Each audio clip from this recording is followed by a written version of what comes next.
Sir जैसे मैं अगर काम कर रहा हूँ, कहीं किसी भी चीज़ पे काम कर रहा हूँ मैं, और जैसे एक बार मोबाइल में कुछ भी क्लिक हुआ, तो मैंने मोबाइल को उठाया और मैंने वो क्लिक मैसेज देखा, उसके बाद शायद मैं फेसबुक पे या व्हाट्सएप पे या कहीं और चला जाता हूँ, और फिर 1 या 2 घंटा कैसे निकल गया वो पता ही नहीं लगता, और फिर बाद में रिग्रेट होता है कि अरे यार टाइम निकल गया, 2 घंटे निकल गए, वेस्ट हो गए।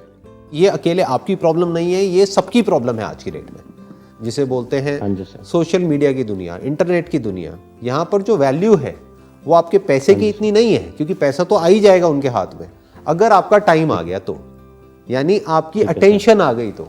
आज की डेट में जो ऑनलाइन जो कीमत है वो आपकी जो अटेंशन है उसकी है, कि आपका कितना अटेंशन स्पैन उनको मिल सकता है। मतलब एक कोल्ड वॉर चल रही है एक तरह की इन सब के बीच में, जो भी ऑनलाइन प्लेटफॉर्म्स है उन सब के बीच में, कि कौन आपसे कितनी ज्यादा अटेंशन खींच सकता है। सब ये चाहते हैं कि आप मैक्सिमम टाइम वहां पे स्पेंड करिए। अब उसके लिए वो अपने प्लेटफॉर्म को इतना इवॉल्व करते चले जा रहे हैं जिसकी कोई हद नहीं है। मतलब उनके पास में डेटा है अरबों खरबों लोगों का, जिस डेटा को स्टडी करके, बिकॉज आप आईटी बैकग्राउंड से हो तो आप समझ पा रहे होगे कि एग्जैक्टली पीछे बैकएंड में क्या चल रहा है, कि वो डेटा को इतनी बारीकी से समझ रहे हैं। कोई गैस नहीं चल रहा है वहां पे, कोई गैस वर्क नहीं चल रहा है। उन्हें पता है कि अगर आपकी ये एज ग्रुप है, आप ये करते हो, ये सब डेटा उनके पास में है, तो आपको इसके बाद में क्या दिखाया जाए, जिसके बाद में आप 20-25 मिनट के लिए तो गए। अब उसके बाद में क्या होना चाहिए, आपको लगता यह है कि ये मैं कर रहा हूं, जबकि ये पहले से आपके लिए एक रोड मैप बना दिया जाता है। ओके। उन्हें पता है कि अगर अभी ये जो आपने क्लिक किया, इसके बाद सजेशन में अगर ये दिखा दिया जाए तो आपके क्लिक करने की पॉसिबिलिटी बहुत ज्यादा है।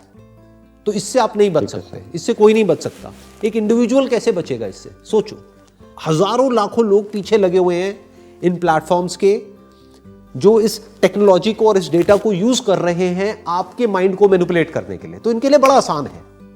तो अगर आप मेरे से ये पूछो कि भाई मैं कैसे बचूंगा इनसे, तो आप नहीं बच सकते। बिल्कुल ऐसे जैसे कि मान लो कोई लड़ाई हो रही है, आप अकेले एक तरफ खड़े हो और एक तरफ सामने खड़ी है 1 लाख लोगों की आर्मी। आप निहत्ते हो, आपके हाथ में कोई वेपन नहीं है, कुछ नहीं है, और उनके पास में न्यूक्लियर वेपन्स के भी बाप है। हाँ जी सर। आप समझ गए। तो अब आप कैसे लड़ोगे उनसे? आप अगर मेरे से ये क्वेश्चन पूछो कि भाई मैं कैसे लड़ूं, लड़ाई का सवाल तो तब उठेगा ना जब आपके पास में कुछ हो। आपके पास में तो कुछ है ही नहीं, तो कैसे लड़ोगे? तो जीतने का तो सवाल ही नहीं उठता। अगर आप ध्यान से ऑब्जर्व करोगे तो जो लोग हैं वो इतने बुरे तरीके से एडिक्ट होते चले जा रहे हैं जिसकी कोई हद नहीं है। Yes sir. You are basically a working professional, तो आप तो फिर भी आपकी जो एक वल्नरेबल एज थी वो निकल चुकी है, कि मतलब एटलीस्ट लाइफ में करियर वाइज आपने जो अचीव करना था वो कर लिया है। वो करके आप एक एस्टैब्लिश्ड एक जगह पर बैठे हो। तो अगर इन केस आपका टाइम वेस्ट हो भी जाए तो एज सच डायरेक्टली कोई फर्क नहीं पड़ेगा। लेकिन उनके बारे में सोचो जो स्टूडेंट्स हैं, जो भी स्कूल में है, कॉलेज में है, और उनके 8-8 घंटे 10-10 घंटे निकल जाते हैं, उनको पता ही नहीं लगता है। कोई उन बच्चों के माइंड के साथ खेल रहा है, और ये खेलना लीगल है, क्योंकि ये जो वेपन्स है ये दिखते नहीं है। These are virtual weapons. अगर एक्चुअल में कोई बंदा वेपन लेकर के निकल जाए सड़कों पे, तो 1 मिनट में आर्मी और पुलिस वाले आकर के उसको कंट्रोल में कर लेंगे या सामने से अटैक करना शुरू कर देंगे। हाँ जी सर। यहाँ पे ये सब लीगल है, क्योंकि ये वेपन्स दिखते ही नहीं है जो इन लोगों के हाथ में है, जिससे बच्चों को कंट्रोल कर रहे हैं, स्कूल के, कॉलेज के बच्चों को।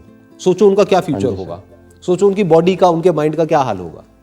Yes sir. क्यों? So basically sir, I found only one good thing about like a mobile phone. Like nowadays in mobile phone you get a Zen mode.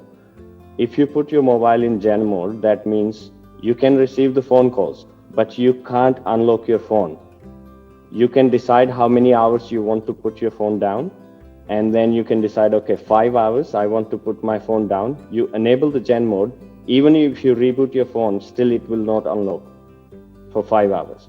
I understand. But the thing is, ये बिल्कुल ऐसा हो गया कि कोई बंदा है, उसको कोई एडिक्शन हो चुकी है। हाँ जी सर। और फिर आप उस चीज को उससे दूर कर दो, तो आपको क्या लगता है वो एडिक्शन बढ़ जाएगी या कम हो जाएगी? और बढ़ेगी सर। जैसे कोई आदमी है, उसको मान लो सिगरेट पीने की लत लगी हुई है। जब तक सिगरेट उसकी जेब में पड़ी है ना, तो शायद वो दिन में 2 से भी या 3 से भी काम चला लेगा। आप उसकी जेब में से सिगरेट निकाल लो, उसके हाथ पैर बांध दो, अगले दिन वो बंदा 20 पी जाएगा, उसको पता भी नहीं लगेगा जब उसके हाथ में आएगी। हाँ जी तो ये भी सॉल्यूशन नहीं है जो हम सोच रहे हैं, हाँ जी क्योंकि ठीक है अगर फोन में हमने ऐसी कोई सेटिंग्स कर भी दी और हमको ऑलरेडी एडिक्शन हो चुकी है कई सालों से, तो वो तो कहीं गई नहीं है, तो रियल प्रॉब्लम को तो हमने एड्रेस किया ही नहीं है। तो जब हम 5 घंटे बाद दोबारा वहां पर जाएंगे तो और ज्यादा एग्रेशन के साथ जाएंगे। तो now comes the question, what is the solution?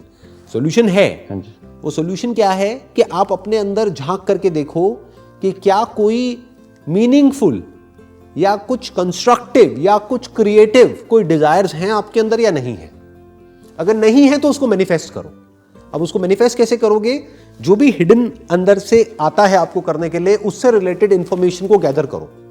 जितनी इंफॉर्मेशन और नॉलेज आप गैदर करते चले जाओगे वो करने का आपका मन करता चला जाएगा। तो अब आपका ध्यान कहीं और लग जाएगा, तो यहां से हट सकता है। अगर आप सोचो कि मैं अपने ध्यान को यहां से कैसे हटा लूं, उसका कोई तरीका नहीं है। इसको हटाने में आप जितनी एनर्जी लगाओगे वो एडिक्शन आपकी उतनी ही स्ट्रांग होती चली जाएगी। ठीक है सर। आप समझ गए मेरी बात? मतलब अगर किसी आदमी को बोला जाए कि तुम 8 घंटे के लिए बैठ जाओ आंख बंद करके, अब तुम्हें सिगरेट के बारे में नहीं सोचना है, वो 8 घंटे तक हर मोमेंट में सिर्फ सिगरेट के बारे में ही सोचेगा, या जो भी उसका एडिक्शन है उसके बारे में ही सोचेगा। बट उसको कोई काम दे दिया जाए 8 घंटे के लिए, कोई ऐसा काम जो करना उसको अच्छा लगता है, तो 8 घंटे तक उसको सिगरेट का ख्याल नहीं आएगा। कुछ दिन तक ये खेल चलेगा, उसके बाद में उसकी आदत बदल जाएगी। इन अदर वर्ड्स, जितना मजा आपको मोबाइल में आता है, हाँ जी सर, उससे ज्यादा मजा क्या कहीं और आ सकता है? अगर ऐसा कुछ आपने ढूंढ लिया और उसको सीखने में या उसको करने में अपनी सारी एनर्जी लगा दी, तो आपका जो माइंड स्पेस है, आपकी जो अटेंशन है, वो वहां चली गई। तो धीरे धीरे ये जो एडिक्शन है यहां से फ्री हो जाएगी। ओके, धीरे धीरे आपको उससे ज्यादा मजा कहीं और आने लग जाएगा। जैसे अगर मैं अपना एग्जांपल आपको दूं, तो I can't afford to waste time on useless things. तो मेरा मन ही नहीं करता, मेरे हाथ में मोबाइल है, मैं चाहूं तो सब कुछ कर सकता हूं, बट मन ही नहीं करता टाइम वेस्ट करने का, क्योंकि कुछ बहुत बड़ा है जो दिमाग में चलता रहता है। There is a bigger purpose. मुझे पता है मेरे पास में टाइम लिमिटेड है, कुछ ही साल बाकी है, तो मेरे को उसमें एक एक मोमेंट को यूज करना है, क्योंकि एक बहुत बड़ा विजन है जो मेरी लाइफ से भी बड़ा है। तो वो मेरे माइंड में चलता रहता है कि अब अगला क्या करना है, व्हाट्स नेक्स्ट। अच्छा, अब ये करना है, अब वो करना है, उसकी तैयारी करनी है, ये करना है, वो करना है। तो there is so much to be done कि छोटी मोटी चीजों के लिए जगह ही नहीं है लाइफ में।